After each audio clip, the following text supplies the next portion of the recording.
আজ তোমাদের সাথে এই সুস্বাদু ও স্বাস্থ্যকর এই ডাল পালং রেসিপি তোমাদের সাথে শেয়ার করছি। আমি এখানে দুরকম ডাল নিয়ে নিয়েছি, মসুরির ডাল আর মুগ ডাল সমান সমান। আমি ডাল বানালেই কিন্তু দুরকম ডাল দিয়েই বানাই, তাহলে আরও বেশি স্বাস্থ্যকর হয়। এবার ডালটাকে ভালো করে ধুয়ে সেদ্ধ বসিয়ে দিয়েছি নুন হলুদ দিয়ে। আর এদিকে দেখো পালং শাক নিয়ে নিয়েছি। পালং শাকের একটা আটি আমি প্রথমে আগে এরকমভাবে সসপ্যানের মধ্যে কেটে নিচ্ছি, তারপরে ভালো করে 3-4 বার ধুয়ে নেব। আর পালং শাকটা কাটার জন্য খুব একটা বিশেষ হ্যাপানিতে হবে না, নর্মালি কাটলেই হবে, মানে বেশি কুচি কুচি কাটার দরকার নেই। তো ভালো করে ধুয়ে দেখো আমি স্ট্রেনারের মধ্যে ঝরিয়ে নিচ্ছি, মানে জলটা বেরিয়ে গেল। তো চলো, এবার ডালটা দেখো সেদ্ধ হয়ে গেছে, সুন্দরভাবে ডালটা সেদ্ধ হয়েছে। এবার রান্নাটা শুরু করব। কড়াইতে দিয়ে দিয়েছি সর্ষের তেল। আমি রান্নাটা সর্ষের তেলে করছি, খুব বেশি তেল কিন্তু দিইনি। এখানে 2 চামচ থেকে 2.5 চামচ মতন তেল দিয়েছি।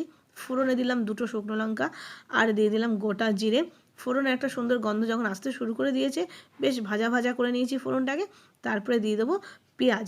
আমি এখানে একটা ছোটো সাইজের পেঁয়াজ কেটে নিয়েছিলাম, নর্মালি স্লাইস করে কেটে নিয়েছি। পেঁয়াজটাকে এবার প্রথমে ভেজে নিচ্ছি। গ্যাসের ফ্লেমটা হাই করে পেঁয়াজটাকে ভেজে নিয়েছি। আর পেঁয়াজ ভাজতে ভাজতে রসুন আর আদা আমি থেতো করে নিয়েছিলাম। এখানে আমি ওই 3-4 কোয়া রসুন আর একটু আদা আমি থেতো করে নিয়েছি। তো রসুন আদাটাও মানে ভেজে নিলাম। এবার দিয়ে দিলাম ছোটো সাইজের একটা টমেটো কুচি। টমেটো কুচি দিয়ে একটু নাড়াচাড়া করছি। তারপরে দেবো নুন। টমেটোটাকে নরম করার জন্য একটু নুন ব্যবহার করব, আর তার সাথে সাথে মশলা দিয়ে দেবো। তো দেখো প্রথমেই আমি দিয়ে দিচ্ছি নুন পরিমাণ মতন, তবে একটু ভেবে দেবে, আমি কিন্তু ডালের মধ্যেও নুন দিয়েই সেদ্ধ করেছি।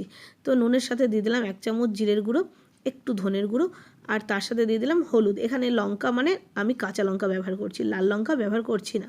2টো কাঁচা লঙ্কা দিয়েছি, তোমরা একটু বাড়িয়ে দিতে পারো। সব মশলা দিয়ে নাড়াচাড়া করছি। টমেটোটা দেখো এখনও সেরকমভাবে নরম হয়নি, কিন্তু আমি শাকটা এখন দিয়ে দিচ্ছি। পালং শাকটা ধুয়ে রেখেছিলাম, শাকটা দিয়ে দিলাম। শাকটা রান্না হতে হতে টমেটোটা নরম হয়ে যাবে।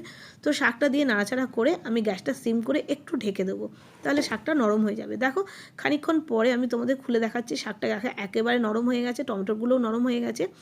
তো শাকটার থেকে সুন্দরভাবে জলও বেরিয়ে গেছে। এবার খুব একটা ভাজা ভাজা করা দরকার নেই শাকটাকে, কারণ এর মধ্যে আমি ডাল দিয়ে দেবো। তো শাকটা দিয়ে অল্প একটু নাড়াচাড়া করে নিলাম। আর এখন কিন্তু গ্যাসের ফ্লেমটা আমি আবার হাই করে দিয়েছিলাম। এবার শাকটা দিয়ে একটু নাড়াচাড়া করে এবার সেদ্ধ ডালটা দিয়ে দিচ্ছি। সেদ্ধ ডালটা দিয়ে দিলাম, আর কুকারটাকে ধুয়েও একটু জল দিয়ে দেবো। এবার গ্যাসের ফ্লেমটা হাইতে রেখে ডালটাকে একটু ভালো করে ফুটিয়ে নেব। দেখো ডাল কিন্তু ফুটতে শুরু করে দিয়েছে।